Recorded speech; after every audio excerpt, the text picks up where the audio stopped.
también es interesante considerar aquellos factores que van a modular la actividad fotosintética. La actividad fotosintética, intensidad fotosintética, se puede medir de dos maneras: o cantidad de dióxido de carbono que se absorbe o cantidad de oxígeno que se desprende. Ambos nos dan una medida indirecta de la cantidad de materia orgánica que se está generando a partir de la inorgánica. El primer factor es la concentración de CO2. Podemos ver que el CO2 es un sustrato fundamental en la fase oscura y por lo tanto vemos que presenta una cinética enzimática, que recuerda a la enzimática. Es decir, que cuanto mayor sea la concentración de CO2, evidentemente mayor va a ser la intensidad fotosintética, porque el dióxido de carbono es la materia prima de la fotosíntesis. No obstante, vemos que se llega a una saturación. ¿Por qué? Porque las enzimas que están presentes en el ciclo de Calvin también presentan esa saturación. Esa es la razón por la cual la gráfica de la intensidad fotosintética frente a la cantidad de CO2 sigue la misma gráfica que la cinética enzimática. Otro factor importante es la intensidad de la luz, porque la luz es el aporte energético de la actividad fotosintética. Podemos ver que, evidentemente, cuanto mayor sea la intensidad de la luz, mayor va a ser la actividad fotosintética, obviamente. No obstante, existen aquellas intensidades bajas de luz en las cuales la intensidad fotosintética se hace negativa, es decir, la cantidad de CO2 que se absorbe es negativa, es decir, se produce CO2, o la cantidad de oxígeno que se desprende no se desprende, es que se gasta. Hay que tener en cuenta que los organismos fotosintéticos, a la vez que realizan la fotosíntesis, respiran. En la respiración se produce el desprendimiento de gases inverso a la de la fotosíntesis. Por lo tanto, en intensidades muy bajas de luz, la cantidad de gases que genera o que capta la fotosíntesis no llega a compensar lo que gasta o desprende por respiración. Hay una intensidad que se llama punto de compensación, L sub 0, en la cual es aquella intensidad en la cual el balance se hace cero. El balance, por ejemplo, de oxígeno desprendido se hace cero. Lo que desprende la fotosíntesis y lo que gasta la respiración es lo mismo.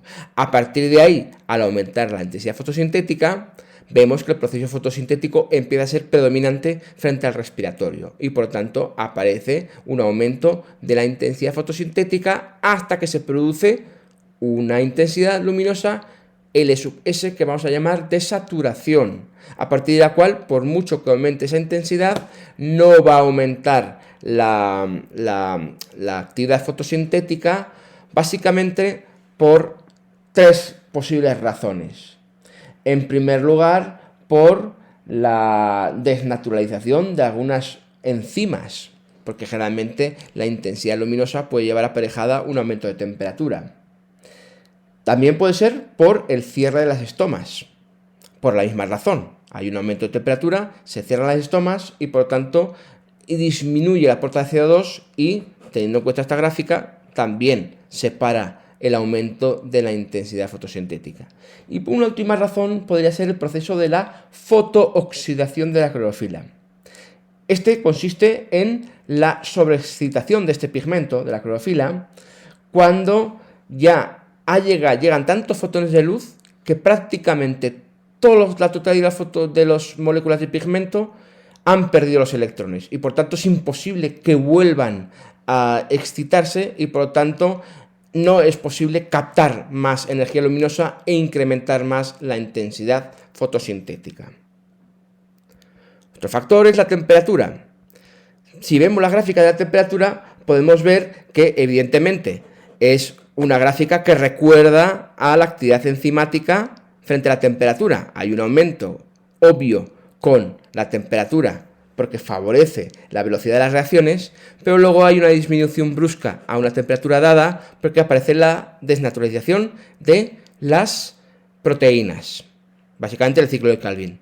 También podemos apreciar en esta serie de gráficas cómo, en virtud del ambiente donde vivan, que sean fríos, templados o cálidos, pues la temperatura óptima es una u otra. Otro factor muy importante es la concentración de oxígeno.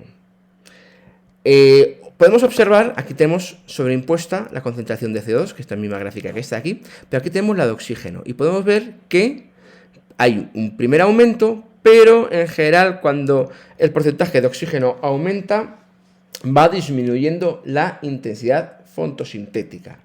La razón por la cual se produce esto a altas concentraciones es porque el oxígeno es un inhibidor competitivo del CO2 por la rubisco. Este es el proceso que se denomina fotorrespiración. Hay más factores que puedan influir, además de estos que se señalan aquí, como por ejemplo la humedad, que determina la apertura o cierre de estomas y por lo tanto el aporte de CO2, que a su vez es un factor que hemos visto que también afecta aquí, y también por supuesto la cantidad de nutrientes que hay en el medio, porque pueden ser limitantes de una forma directa, pues por ejemplo son reactivos de las reacciones metabólicas de la fase oscura, o también de una manera indirecta, como por ejemplo la presencia de catión magnesio, que es fundamental para la biosíntesis del pigmento clorofila. También pudiese ser otra sal mineral en cuanto a la fabricación de otras enzimas o de los cofactores que necesitan.